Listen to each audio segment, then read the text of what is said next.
Oke, next kita ke nomor 14. Jadi ada sebuah kabel listrik memiliki hambatan 53 ohm. Kita tulis dulu nih, ada R1 53 ohm. Andre menarik kabel tersebut secara beraturan sehingga panjangnya meregang menjadi 2 kali semula. Berarti panjang yang kedua itu nanti akan jadi 2 kalinya semula, 2L1. Jika volume kabel tidak berubah, artinya V1 sama dengan V2, maka besarnya hambatan listrik sekarang adalah, yang ditanya adalah R2. Jadi kalau adik-adik masih ingat persamaan hambatan, jadi hambatan itu punya persamaan Rho dikali L per A. Nah, dimana di sini ada keterangan volumenya tetap V1 sama dengan V2. Nah, di persamaan ini volume kan ini kan kabelnya. Kalau kabel itu kan dia biasanya berbentuknya kan silindris ya, silindris seperti ini. Nah, jadi kalau volumenya silinder kan apa? Luas alas atau luas permukaan dikalikan dengan panjangnya ini kan. Panjangnya. Berarti A dikali L. Nah, dari sini berarti kita bisa masukkan jadi Rho L per A itu sama aja V per L ya kan. Berarti nanti jadinya R itu sama dengan Rho L kuadrat per V. Nah, sekarang tinggal kita bandingkan. Oke, jadi untuk Rho-nya dan volumenya kan tetap. Jadi kita hanya perlu hubungan antara si hambatan dengan panjang kawat. Kan berbanding lurus namun panjang kawatnya dikuadratkan. Jadi bisa kita tulis R1 per R2 sama dengan L1 kuadrat per L2 kuadrat.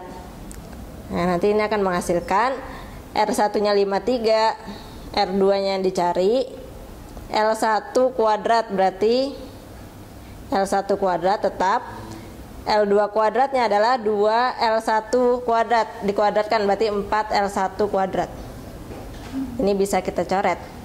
Berarti akan didapatkan nilai hambatan yang sekarang atau R2 adalah 53 dikali 4 atau hasilnya adalah 212 ohm. Jadi untuk soal ini jawaban yang benar adalah yang B. Oke, kita ke nomor terakhir, nomor 15. Jadi ada soal, sebuah partikel bermuatan banyak memasuki medan magnet homogen yang arahnya keluar ke bidang. Partikel bergerak dengan arah kecepatan sejajar bidang, namun tegak lurus arah medan magnet. Jenis partikel, bentuk lintasan, dan alasan yang sesuai dengan pernyataan di bawah ini adalah, nah, teori yang perlu kita pahami. Jadi ini katanya ada medan magnet homogen arahnya keluar bidang. Keluar bidang berarti kan ditandai dengan tanda dot. Misalnya ada medan magnet keluar bidang seperti ini. Nah, ini kan ada B. Terus kecepatannya sejajar bidang, anggaplah kecepatannya misalnya ke atas. Nah, V.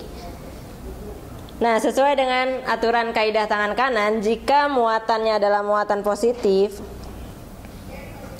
muatan positif itu yang kita kenalkan ada alfa atau biasanya disebut juga dengan proton. Nah, untuk muatan positif nantinya akan berlaku kaidah tangan kanan. Jika V-nya ke sana dan B-nya keluar bidang, nanti akan dihasilkan gaya Lorentz yang arahnya itu ke sana, ke kanan.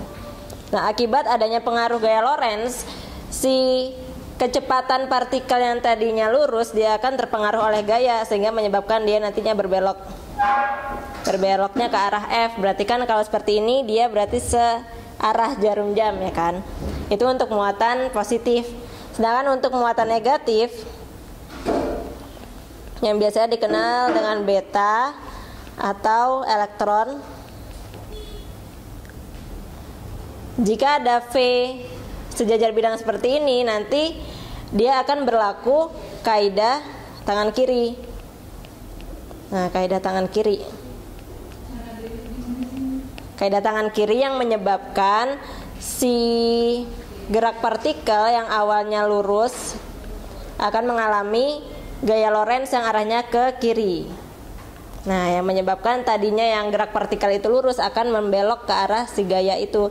Berarti kalau untuk muatan negatif, dia berbeloknya adalah berlawanan dengan arah jarum jam seperti itu. Dan yang satu lagi adalah muatan netral atau neutron ya. Netral.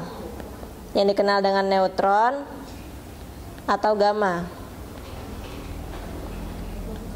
Nah, kalau untuk lintasannya si muatan netral ini adalah ya lurus-lurus saja karena dia tidak dipengaruhi oleh gaya Lorentz. Jadi untuk soal nomor 15 ini yang jawaban yang paling tepat adalah yang A. Jadi sinar alfa bentuk lintasannya adalah searah jarum jam dan sinar alfa itu adalah muatan positif. Jadi untuk 15 jawabannya adalah yang A. Seperti itu.